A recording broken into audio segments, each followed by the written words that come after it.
Duas operações marcam a quarta-feira. Em uma delas, foi desarticulada uma quadrilha de sequestro relâmpago. Em outra, a Polícia Civil e o Ministério Público descobriram uma fraude no ponto dos médicos do Hospital de Base.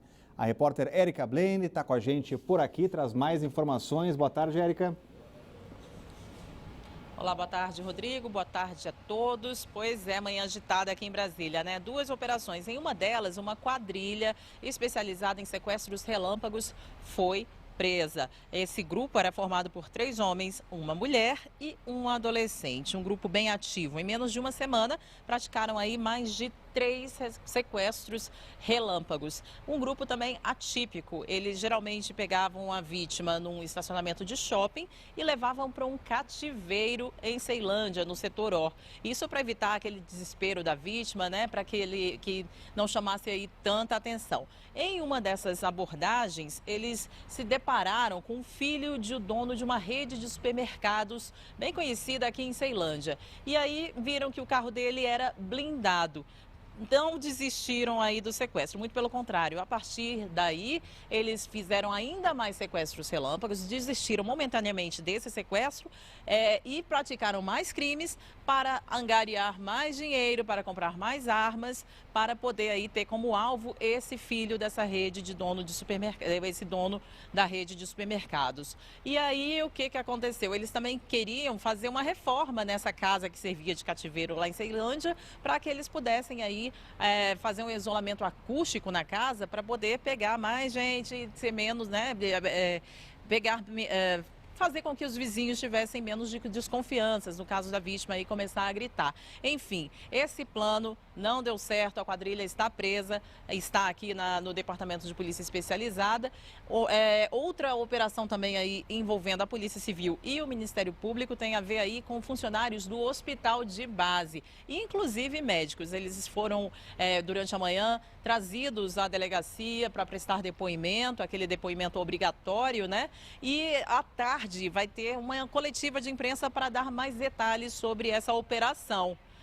É isso aí. À tarde a gente volta com mais informações na segunda edição do Band Cidade. Até lá. Obrigado, Érica. Em cima do lance, operações hoje aqui em Brasília, Cláudio Humberto, e essa que chama a atenção, né? De médicos teriam fraudado ponto eletrônico.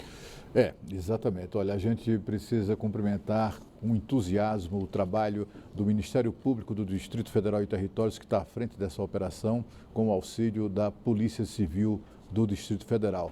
Mas apesar dessa saudação, hoje não é um dia de celebração, é um dia de luto na saúde pública. Veja aí que trata essa investigação, a Operação Ígia, de 13 médicos, de profissionais de saúde do melhor nível, que são muito bem pagos, aliás, e que fizeram a opção de vida por salvar vidas. E, no entanto, acabaram fraudando o ponto, a frequência no hospital, fraudando demonstrativos de hora extra, fraudando atestados médicos. E, com isso, acabaram alvo da polícia. O que a gente assistiu hoje é uma situação dramática, lamentável mesmo, de 13 médicos, em vez de estar salvando vidas, estarem sendo conduzidos sob vara para depor na polícia. E o governo do Distrito Federal quer que o Hospital de Base vire um instituto. O projeto já foi enviado para análise dos deputados distritais. A ideia é copiar o modelo usado na Rede Sara, o que significa mais autonomia, com facilidade de compra e em licitações, mas sem deixar de ser público. Cerca de 7.000 pessoas são atendidas mensalmente na emergência do Hospital de Base. No ambulatório, são mais de 20.000 atendimentos por mês. De acordo com o projeto, o hospital vai continuar sendo totalmente público, mas com autonomia para gerir o próprio dinheiro. Vai poder fazer isso com ferramentas que permitem maior rapidez nas aquisições, tanto nas aquisições de insumos, como nas manutenções de equipamentos, aquisição de novos equipamentos e complementação dos recursos humanos que precisarem para que o hospital funcione plenamente dentro das necessidades da população. Atualmente, apenas um diretor responde por todo o hospital.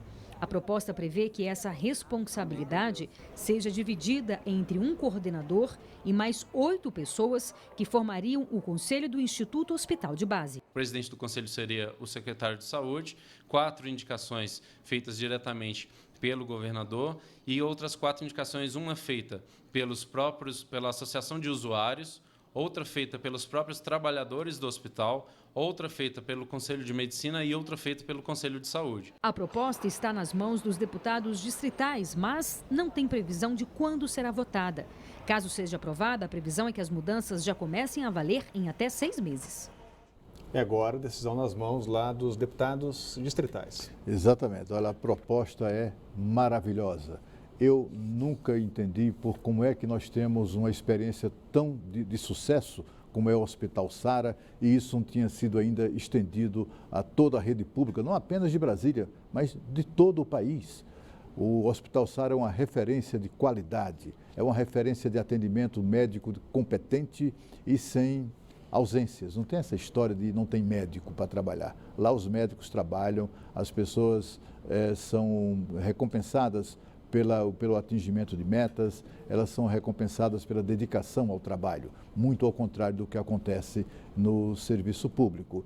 Talvez haja ali a pelegada do movimento sindical, não deve gostar muito disso, porque afinal de contas, como a gente sabe, no Sara não tem greve, no Sara não tem malandragem e também não acolhe qualquer tipo de pressão para deixar de pessoas, né, como esses 13 médicos que foram hoje detidos, pessoas que se utilizam dos seus cargos para tentar fraudar até mesmo lista de frequência. A ordem no Planalto agora é agir como se não existisse mais uma lista do Janot. Apesar da incômoda divulgação que atinge o centro do governo e do Planalto, o presidente Temer coloca força total na reforma da Previdência. À tarde, atenções voltadas para a crise de abastecimento de água no DF. A gente volta ao vivo com informações da Renata Dourado, até porque hoje tem uma cerimônia voltada aqui para Brasília, né, Renata? Exatamente isso. Então, nessa cerimônia, nessa solenidade, onde o próprio governador Rodrigo Hollenberg também estará presente, haverá uma assinatura para a liberação de recursos para uma obra considerada muito importante, uma obra de captação de águas do Lago Paranoá, uma obra de capacitação emergencial. Então, o governo federal vai liberar 55 milhões de reais para essa grande obra. A partir daí, imediatamente, o governo aqui do Distrito Federal já pode abrir esse processo de licitação também para a compra desses equipamentos. Há uma previsão para quando essa captação comece a funcionar, de acordo com o governador, deve começar a funcionar em setembro, aliviando, melhorando um pouco assim, né, essa situação dessa crise hídrica pela qual todos nós estamos passando. Existem também outras obras. Em novembro, por exemplo, do ano passado, começaram as obras da represa do Bananal, que deve ficar pronta em novembro deste ano e levará água para cerca de 170 mil moradores do Plano Piloto, Cruzeiro e Lago Norte. Então, são medidas que a gente vê, Rodrigo, que vão surtir um certo efeito a médio e longo prazo, né? Nada que vá aliviar imediatamente essa situação que a gente passa, a situação complicada aí da crise hídrica. O governador também falou sobre a decisão da Justiça, inclusive nós demos aqui ontem essa decisão, que o governo determine uma data limite para o fim desse racionamento. O governo disse que vai recorrer dessa decisão porque depende de fatores externos, depende de chuva, depende de armazenamento de água. Então, não tem como, de acordo com o governador, definir um fim para esse racionamento. Enquanto isso, a gente passa por esse problema, não tem jeito, é economizar água mesmo e esperar essas medidas aí. Rodrigo. Obrigado, Renata, acompanhando essa cerimônia importante hoje. E as regiões que estão em racionamento nesta quarta-feira são Sudoeste, Octogonal, Cruzeiro Novo, Setor de Indústrias Gráficas, Esplanada da Torre e condomínios do Jardim Botânico.